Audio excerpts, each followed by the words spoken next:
बे कुइसना SSC GD 2025 आव फैनाय बेहाय मा दिहुननो थिनदों थार्ड प्रपोर्शनखौ दिहुननो थिनदों होनबा थार्ड प्रपोर्शनखौ जोङो सर्टकाटआव मारै दिहुनगोन नाय बे सेकेन्ड नाम्बार होनाय दंना बे सेकेन्ड नाम्बारखौ जों मा खालामनांगोन डाबल लिरनांगोन 48 into 48 बिनि उनाव डिवाइडेड बाय फार्स्ट नाम्बारखौ नै फार्स्ट नाम्बारा बेहाय मा होनाय दं 16 होनाय दं बेखौ जोङो 16 खौ लिरनांगोन क्लियर जुदि थार्ड प्रपोर्शन दिहुननांगौ ओमफ्राय मोननै नाम्बार होनाय थायो अब्ला जों बेखौ मारै दिहुनगोन बे सेकेन्ड नाम्बारखौ खननै लिरगोन बिनि उनाव डिवाइडेड बे फार्स्ट नाम्बार दानिया बेखौ दानदो गोजौहाय दानोबा बेसेबां जागोन 16 जों 48 खौ दानहरोबा बेसेबां जागोन 3 ना दानिया बिसोर मोननैखौ सानजाबदो 8 सानजाब 3 24 4 होबाय 2 हाथिले 4 सानजाब 12 13 14 होमबा थार्ड प्रपोर्शना बेसेबां जाखो 144 होमबा 144 आ बबे नाम्बार अपशनाव दं अपशन नाम्बार ए आव दं अपशन नाम्बार ए आ बेनि कारेक्ट एन्सार जागोन बे कुइसना मा होनदों नाय सासे मानसिया कलकातानिफ्राय आहमेदाबादसिम 9 km/h स्पिडजों थांदों बिनि उनाव बियो आहमेदाबादनिफ्राय कलकातासिम 18 km/h जों फैफिनदों लामाया एखे जे लामाजों थांदों बे लामाजोंनो फैफिनदों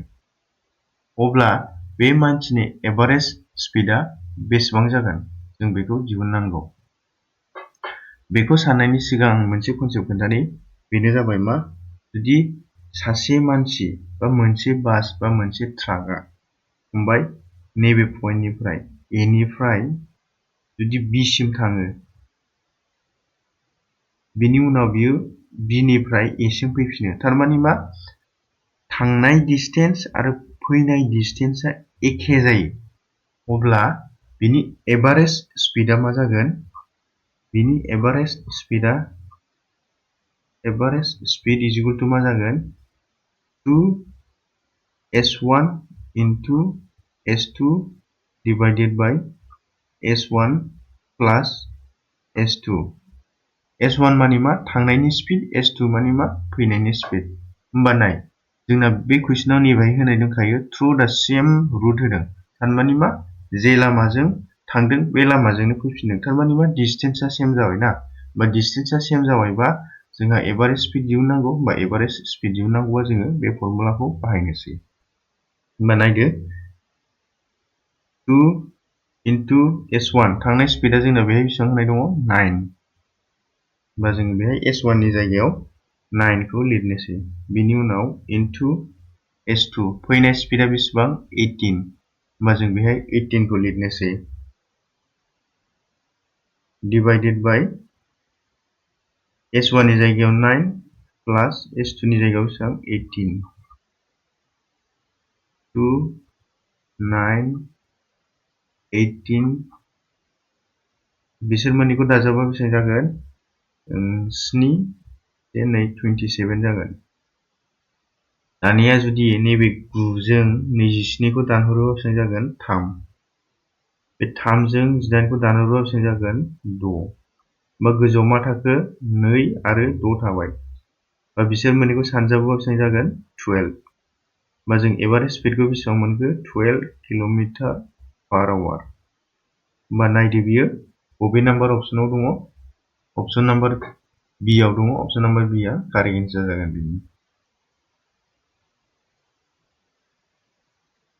बे कुइसनाव मोननै कोननि हाइटनि रेशियोखौ होनाय दङ आरो बे मोननै कोननि बेसनि रेडियासनि रेशियोखौ होनाय दङ अब्ला जों मा दिहुननांगौ बे मोननै कोननि भलिउमनि रेशियोखौ दिहुननांगौ जुदि कोननि भलिउमनि रेशियोखौ दिहुननांगौ जायो अब्ला जोङो कोननि भलिउमनि फर्मुलाखौ मिथिनांगोन अब्ला कोननि भलिउमा मा जागोन Volume V is equal to 1/3 pi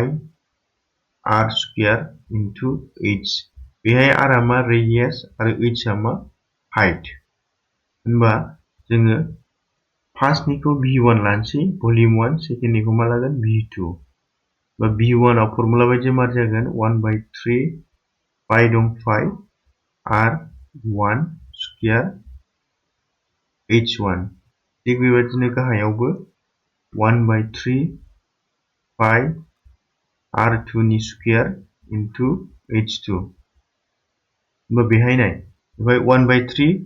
1/3 into पाइ 1/3 इनटु पाइआ कमन ना होमबा बेखौ जों दाननो हागोन। दानिया मा थाखो r स्कुवेर थारमाने मा रेडियास स्कुवेर होमबा मा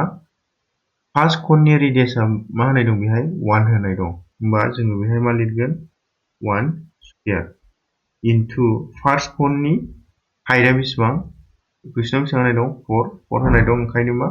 बेयो मा जागोन 4 जागोन डिवाइडेड बाय